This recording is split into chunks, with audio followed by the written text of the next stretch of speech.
একটা সময় ছিল যখন পৃথিবীর একটি অঞ্চল ছিল সুখী, সমৃদ্ধ আর বেপরোয়া জীবনযাপনে অভ্যস্ত এক জাতি।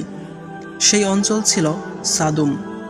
আর তাদেরই মধ্যে আল্লাহ তাআলা পাঠালেন একজন নবী, যিনি ছিলেন হজরত ইব্রাহিম আলাইহিসসালামের ভ্রাতুষ্পুত্র। তিনি হলেন হজরত লূত আলাইহিসসালাম। হজরত লূত আলাইহিসসালাম ছিলেন অত্যন্ত ধার্মিক, সৎ ও ন্যায়পরায়ণ একজন মানুষ। আল্লাহ তাআলা তাকে নবুয়তের জন্য মনোনীত করলেন এবং পাঠালেন ওই জনপদে এবং আশেপাশের জনপদের মানুষের কাছে। তার দায়িত্ব ছিল তাদেরকে সত্য পথের আহ্বান করা এবং তাদের বিকৃত ও লজ্জাজনক জীবনযাত্রা থেকে ফিরে আনা। এই জাতি ছিল পৃথিবীর ইতিহাসে এমন এক জাতি যারা সমলিঙ্গ যৌনাচারে অর্থাৎ পুরুষে পুরুষে লিপ্ত হতো। এই কাজ মানবজাতির মধ্যে আগে কেউ কখনো করেনি। আল্লাহ তাআলা বলেন, আর আমি লূতকে পাঠিয়েছিলাম যখন তিনি তার সম্প্রদায়কে বললেন, তোমরা এমন অশ্লীল কাজ করছো যা তোমাদের পূর্বে জগৎবাসীর কেউ করেনি। তোমরা তো পুরুষদের কাছে যৌন আকাঙ্ক্ষা পূরণ করো, নারীদের ত্যাগ করে প্রস্তুত তোমরা সীমালঙ্ঘনকারী জাতি।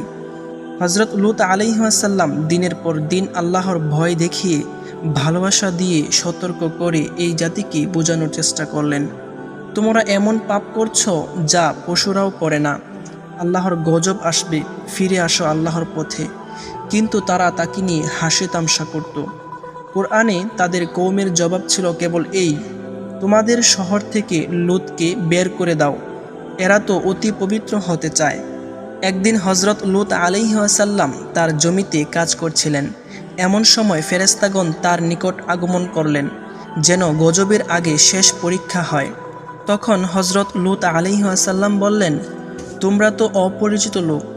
তারা বলল, না, এই সম্প্রদায় যে বিষয়ে সন্দিগ্ধ ছিল আমরা তোমার নিকট তা নিয়ে এসেছি।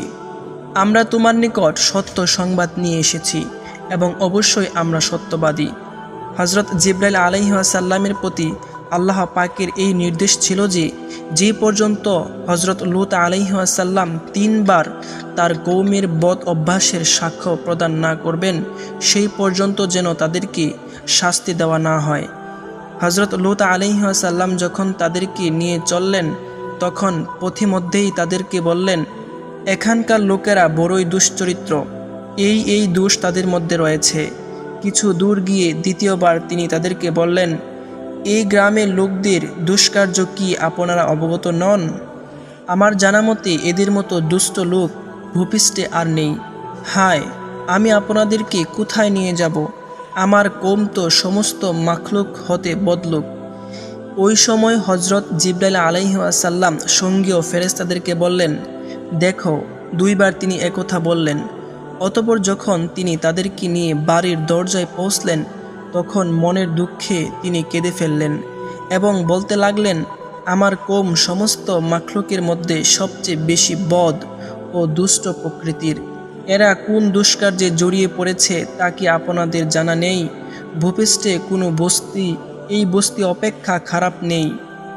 ওই সময় হজরত জিবরাইল আলাইহিসসালাম পুনরায় ফেরেশতাগণকে বললেন, দেখো, তিনি 3 বার স্বীয় কওমের বদ অভ্যাসের সাক্ষ্য প্রদান করেছেন। মনে রেখো যে এখন তাদের উপর শাস্তি অবধারিত হয়ে গেছে। অতঃপর তারা বাড়ির মধ্যে প্রবেশ করলেন। সেই পুরুষরূপী অতিথিদের দেখে কওমের পাপী লোকেরা ছুটে আসলো এবং পূর্ব হতেই তারা কুকর্মে লিপ্ত ছিল। তাফসির ইবনে কাসিরে বর্ণিত আছে যে হজরত লূত আলাইহিসসালাম এর স্ত্রী কওমের পাপী লোকদেরকে ইশারা করেছিল। হজরত লূত আলাইহিসসালাম বললেন, হে আমার সম্প্রদায়, তারা আমার কন্যা, তোমাদের জন্য এরা পবিত্র। এখানে কন্যা দ্বারা হজরত লূত আলাইহিসসালাম এর সম্প্রদায়ের কন্যাদেরকে বোঝানো হয়েছে। সুতরাং তোমরা আল্লাহকে ভয় করো এবং তোমরা মেহমানদের ব্যাপারে আমাকে হেয় করিও না। তোমাদের মধ্যে কি কোনো ভালো মানুষ নাই? তারা বলল, তুমি তো জানো তোমার কন্যাদেরকে আমাদের কোনো প্রয়োজন নেই। আমরা কি চাই তা তো তুমি জানোই। হজরত লূত আলাইহিসসালাম যখন দেখল যে তার উপদেশ তার কওমের উপর ক্রিয়াশীল হলো না, তখন তাদেরকে ধমকের সুরে বলল, যদি আমার শক্তি থাকতো বা আমার আত্মীয় স্বজন শক্তিশালী হতো তবে অবশ্যই আমি তোমাদের এই দুষ্কার্যের স্বাদ গ্রহণ করতাম। ফেরেশতাগণ হযরত লূত আলাইহিস সালাম এর মনমরা অবস্থা লক্ষ্য করে নিজেদের স্বরূপ তার কাছে প্রকাশ করলেন। তারা বললেন, হে লূত আলাইহিস সালাম, আমরা আল্লাহর কর্তৃক প্রেরিত হয়েছি। তারা কখনো আপনার নিকট পৌঁছতে পারবে না এবং আমাদের নিকটও না। আপনি অর্ধরাত্রির শেষ ভাগে আপনার পরিবার পরিজন সহ এখান থেকে সরে পড়বেন। আপনাদের মধ্যে কেউ পিছনের দিকে তাকাবেন না, তবে আপনার স্ত্রী ব্যতীত। তাদের যা ঘটবে তারও তাই ঘটবে। ওই সময় হযরত জিবরাইল আলাইহিস সালাম তাদের শাস্তির জন্য আল্লাহ তাআলার নিকট অনুমতি প্রার্থনা করলেন। আল্লাহ পাক অনুমতি দান করলেন। তখন হযরত জিবরাইল আলাইহিস সালাম এর প্রকৃত রূপের ডানা খুলে দিলেন। হযরত লূত আলাইহিস সালামকে তিনি বললেন, আপনি দরজা দিয়ে বেরিয়ে যান। এ কথা বলে তিনি তার ডানা দ্বারা তাদের মুখের উপর মেরে দেন। ফলে তারা অন্ধ হয়ে যায়। তারা পথেও চিনতে পারছিল না। হযরত লূত আলাইহিস সালাম স্বীয় পরিবারবর্গ নিয়ে ওই রাত্রেই বেরিয়ে পড়ে। আল্লাহ তাআলার নির্দেশও এটাই ছিল। হযরত জিবরাইল আলাইহিস সালাম বললেন, আপনি নিজে তাদের পেছনে থাকবেন এবং সরাসরি নিজেদের পথে চলতে থাকবেন।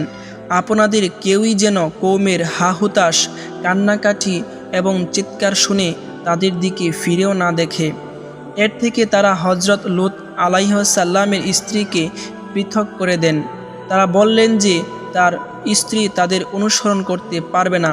সে তার কওমের শাস্তির সময় তাদের হাহুতাশ ও কান্নাকাটি শুনে তাদের দিকে ফিরে তাকাবে, কেননা তার কওমের সাথে সেও ধ্বংস হয়ে যাবে। এ ফয়সালা আল্লাহ পাকের পক্ষ থেকে হয়েই গেছে। রাত পোহাতে শুরু হলো। ইতিহাসের ভয়ঙ্করতম গজব শুরু হলো। হযরত লূত আলাইহিস সালাম এর স্ত্রী ও তাদের সাথে বের হয়েছিল, কিন্তু শাস্তি অবতীর্ণ হওয়ার সময় কওমের চিৎকার শুনে সে ধৈর্য ধারণ করতে পারে নাই। সে তাদের দিকে ফিরে তাকিয়েছিল এবং হায় আমার কওম, এ কথা মুখের দিয়ে বের হতে না হতেই তৎক্ষণাৎ আকাশ হতে এক পাথর তার উপর নিক্ষিপ্ত হয়, সুতরাং সেও ধ্বংস হয়ে যায়। হযরত লূত আলাইহিস সালামকে আরও সান্ত্বনা দানের জন্য তার কওমের শাস্তি নিকটবর্তী হয়ে যাওয়ার কথাও তার কাছে বর্ণনা করে দেন। ফেরেশতারা বলেন, সকাল হওয়া মাত্রই তারা ধ্বংস হয়ে যাবে, আর সকাল তো খুব নিকটেই। অবশেষে সূর্যোদয়ের সময় তাদের উপর ভয়ঙ্কর চিৎকার নেমে এলো। আল্লাহ তাআলা বললেন, আমি তাদের শহরকে উল্টে দিলাম এবং উপর থেকে তাদের উপর পাথরের বৃষ্টি বর্ষণ করলাম। পুরো শহর উল্টে গেল, উপরে নিচে, নিচে উপরে পাথরের বৃষ্টি পড়ল, নাম ধরে ধরে টার্গেট করে করে প্রতিটি পাপীর মাথায়। হযরত লূত আলাইহিস সালামের স্ত্রী, যিনি কওমের কুকর্মে অংশ না নিলেও মনে মনে সমর্থন করেছিলেন, তিনিও রেহাই পাননি। হযরত লূত আলাইহিস সালাম তার জাতিকে বারবার সাবধান করেছিলেন, কিন্তু যখন তারা নিজেদের সংশোধন করেননি তখন আল্লাহর গজব এসে সব মুছে দেয়। এই কাহিনী আমাদের শেখায়, কোনো সমাজ যদি লজ্জাহীনতায় ডুবে যায়, পাপকে স্বাভাবিকভাবে আল্লাহ তা সহ্য করেন না। আল্লাহর রসুলের কথা অমান্য করা মানে নিজের ধ্বংস ডেকে আনা। মূলত আকীদায় মুক্তির মাপকাঠি। আল্লাহর নিষিদ্ধ কাজ সমর্থন করলে গুনাহগার হতে হবে এবং ধ্বংস অনিবার্য।